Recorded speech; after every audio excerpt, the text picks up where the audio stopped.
अरे प्रभु आप बसो वृंदावन में,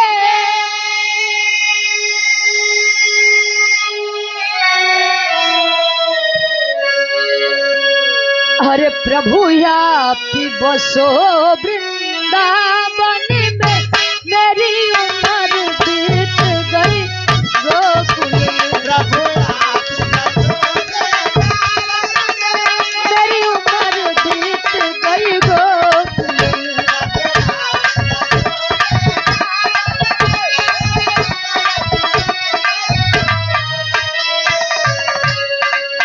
मनावन करो थे मंदोदरी जी। बोली मंदोदरी याचक को,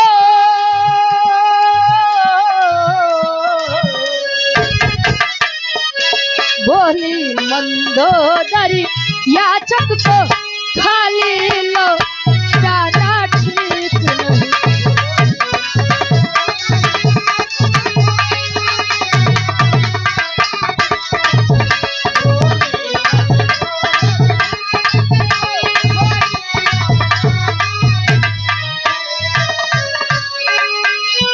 बोली मंदोदरी याचक को,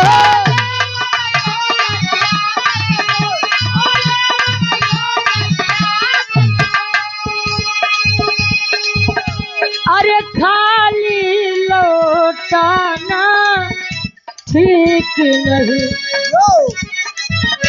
जो खुद हो मुसीबत का मारा, जो खुद हो मुसीबत का मारा, उसे और सताना ठीक नहीं। उसे और सताना ठीक नहीं।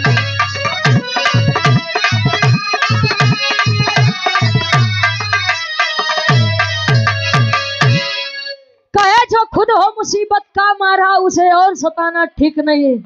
ए स्वामी, वेद शास्त्र में भी लिखा गया है कि अतिथि देवो भव, मेहमान भगवान के समान होता है। अगर आज हनुमान जी यहाँ पर विनम्र भाव से आए हैं तो चले जाइए। अच्छा उठान रावण जी अपन पोथी पतरा है। अच्छा चल दिए, कहाँ जाना था? उस समुद्र के किनारे। और ये पुणे से हमारे गार्जियन जी भूसौला भदोही क्या हमारे ग्राम प्रधान साहब सम्मानित आप श्री ब्रिजलाल यादव जी, सुंदर माला 500 रुपया पुनः देकर सम्मान किया। बहुत बहुत धन्यवाद बा। अच्छा पहुंचिए, आज आमने सामने राम और रावण जी बैठे हैं। रावण जी देखे राम जी के, राम जी देखे रावण के। राम जी मन में विचार करें कुछ बोले, और रावण जी विचार करें कि राम कुछ बोले। पहले रावण जी कहें ए स्वामी कुछ बोला, आप कुछ बोला। राम जी कहें कि ये स्वामी आप पुरोहित आदमी आप कुछ बोलना है। कहें ठीक है बताओ तुम कौन हो? कहें जिसे इनका पते नहीं बा कि हम खे ही। कहें कहाँ से आए हो, क्या दिक्कत है, और इस वन में क्यों भटक रहे हो, और समुद्र के किनारे क्या कर रहे हो? राम जी कहें तो नहीं पता बा, जो पूछो थे। कहें कि जेता ना पूछी उतने बतावा। कहे महाराज हम अयोध्या नगरी से आए हैं। अयोध्या नगरी के राजा दशरथ के ज्येष्ठ पुत्र राम हैं। 14 वर्ष का वनवास करने के लिए हम इस जंगल में आए थे, पत्नी सीते के साथ, छोटे भाई लक्ष्मण के साथ। लेकिन वह रावण, वह दुष्ट रावण मेरी पत्नी सीते को ले जाकर के अपनी लंका नगरी में रख लिया। रावण जी कहनो हो ये तो बड़ी गलत बात बा। कि स्वामी आज हम पुरोहित बने हैं। अच्छा पुरोहित का मतलब ही यही होता है जो यजमान का पूरा हित सोचे। कहें आज हम पुरोहित बने हैं, जो भी इच्छा हो मांग लीजिए। राम जी कहें जवन मांगत थोन देबा, हाँ देबा। कहें तो मांगा मांगत थे कैसे, बिरहा के आखिरी तरज लगत बा। और आप सम्मानित बाबूजी यादव कोटेदार साहब, कनकपुर हंडिया प्रयागराज से 100 रुपया, बहुत बहुत धन्यवाद। आखिरी तरज बा, कोनो पान बेचे वाली कहे कैसे,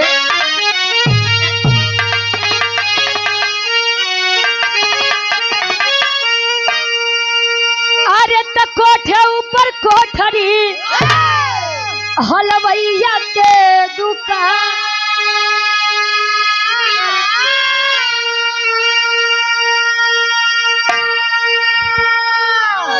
अरे हाथ से लड्डू छूट गया अरे पनवरिया मारसा अरे पनावा खैला राजा हमारी दुकान पनावा खैला राजा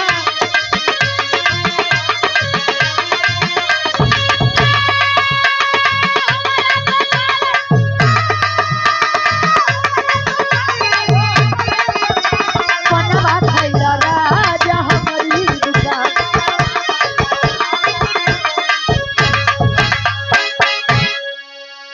ध्यान देंगे राम जी आज रावण जी से वर मांगे, क्या मांगे? अरे वीर दशानन के आगे तब बोले हैं करता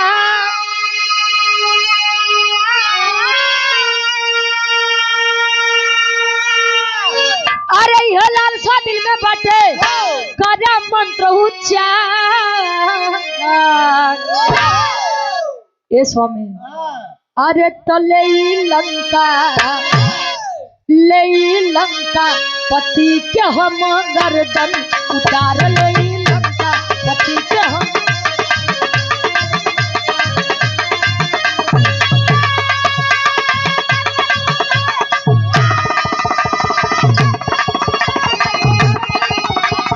लंका पति के हम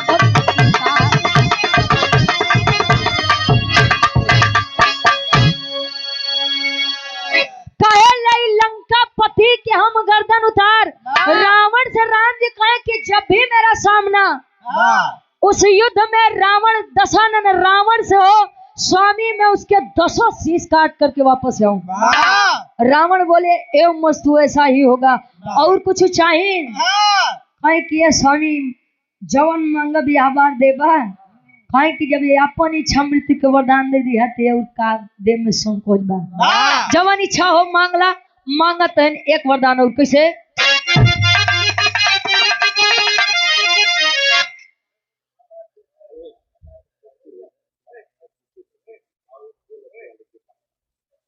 और 500 का सम्मान हमरे पूज्य गार्जियन जी क्या कहना आदरणीय आप डॉक्टर विश्राम यादव जी के द्वारा 500 रुपया आई हमारे डब्ल्यू विश्वकर्मा गुरु जी खातिर 500 रुपया हमारे मंजीत भैया खातिर ढोलक वाले बदे ले लो हो समझ ले।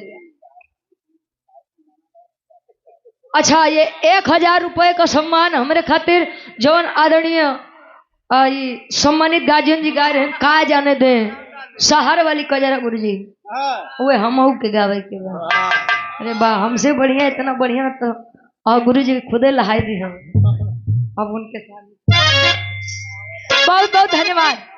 कहे कैसे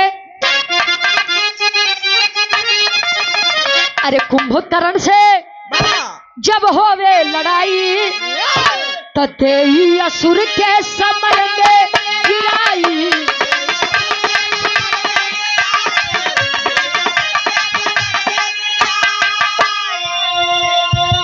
अरे रनवा में लक्ष्मण के अरे रनवा में लक्ष्मण के ना होवे हारे लंका पति के हम गर्दन का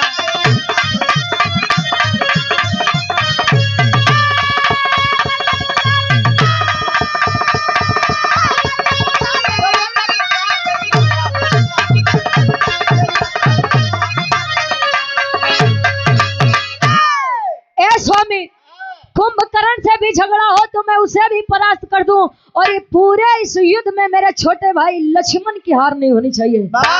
रावण या 3 वर दिए कहे कि बस और कुछ कहे अब कुछ होना चाहिए कहे जब अब तो हार हो गई तब हमार सुनला शुभ मुहूर्त यावत बा पापट के भाव लगत बा और ये हमारे कमिश्नर साहब हमारे गार्जियन जी के द्वारा 500 रुपया हमारे राजेश गुरु जी खातिर और 500 रुपया हमारे सूरज भैया खातिर और 1000 रुपए देकर सम्मान किया गया हमारे विजय लाल यादव गुरु जी का। बहुत बहुत धन्यवाद। एक बार गार्जियन जी के नाम पर जोरदार ताली बजा के स्वागत और सम्मान कर दिए। वाह हमारे कोटेदार साहब भैया पापट के भाव लगत कैसे गुरु जी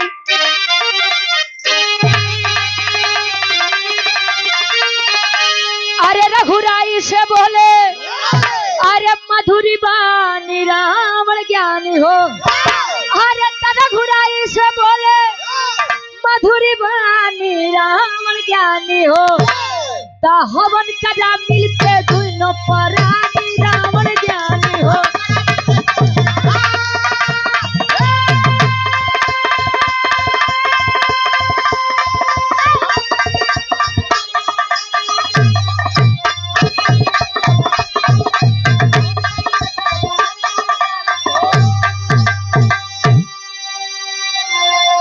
अरे अशोक वाटिका गए दशानन सीता को ले आए हो। कैलाश शैल से शिवलिंग लाओ हनुमत को भेजवाए हो। अरे आज्ञा पाकर चले हैं बन के खाने रावण ज्ञानी हो।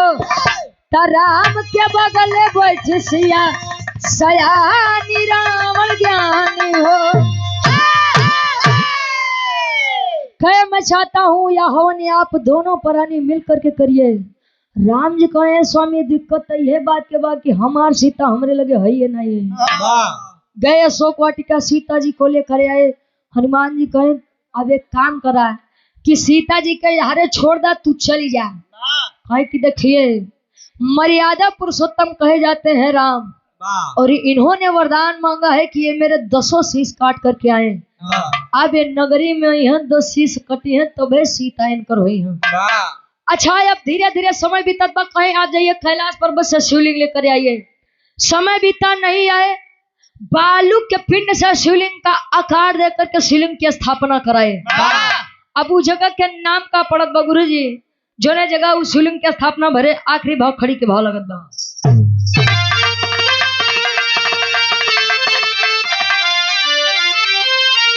आरे तहिले नाही पिंड वीर दशानन बिहसे। अरे तकरी रघुबर लड़ई जा समर में हमसे।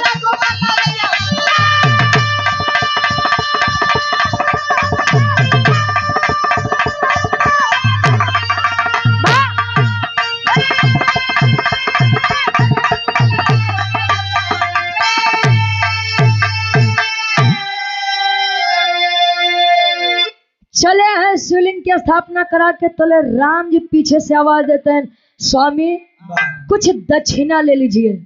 रावण कहे कि ये राम तुम हमें दक्षिणा में क्या दोगे? थोड़े ईट पाथर के मकान हमरे सोने के लंका रही तार एक मेहरारू वो हमरे लगे बा का देबा? कहे ना स्वामी कुछ हम मांगला। कहे ठीक बा कुछ देवे के चाहता तो सुना, जब हमरे नगरी में आया युद्ध करना हमसे मैं मरूं जीऊं ये बात की बात है, लेकिन अगर मेरी नगरी में एक वीर भी बच गया तो सीता को लेकर के मत आइएगा। कहे ए मस्तू स्वामी मैं ऐसा ही करूंगा। अब भाई रावण के तो घमंड रहे कि 1 लाख पूछ 1.25 लाख नाती कितना मरे हैं गुरु जी। अब जरा विचार करेंगे उस जगह का क्या नाम पड़ा जहां पर रावण और राम जी के द्वारा शिवलिंग की स्थापना किया गया था, और वर्तमान समय में आज भी वह प्रमाण के तौर पर व्याप्त है। कौन जगह बा? अरे साथिया को लेके तब चल दिया है लंकेश्वर। अरे जहाँ किए थे अनुष्ठान तीर्थ बना रामेश्वर।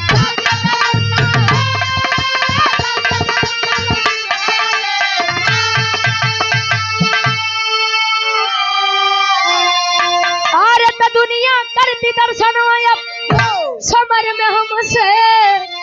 अरे तकरिया रघुबर लड़ैया समर में हम। आज भी वह जगह व्याप्त है समुद्र के किनारे जिसे रामेश्वरम धाम कहा जाता है।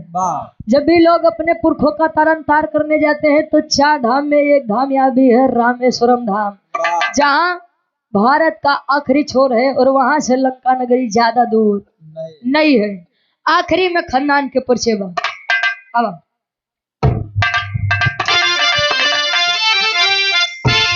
गुरु बिहारी गुजरेश गुरु रामलाल मुर्बा का अरे स्वर्ग से चंद का कभी बच्चन का विजय पता कहाँ हो।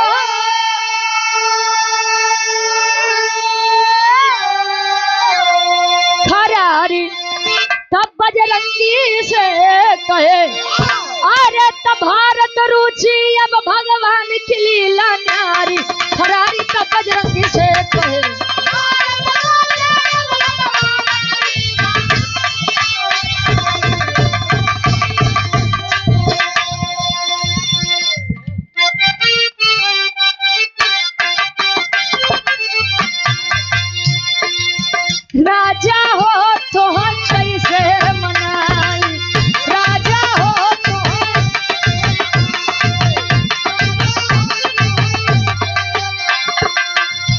तोहरे रतिया में हमरे न लागयो भाई राजो का हूँ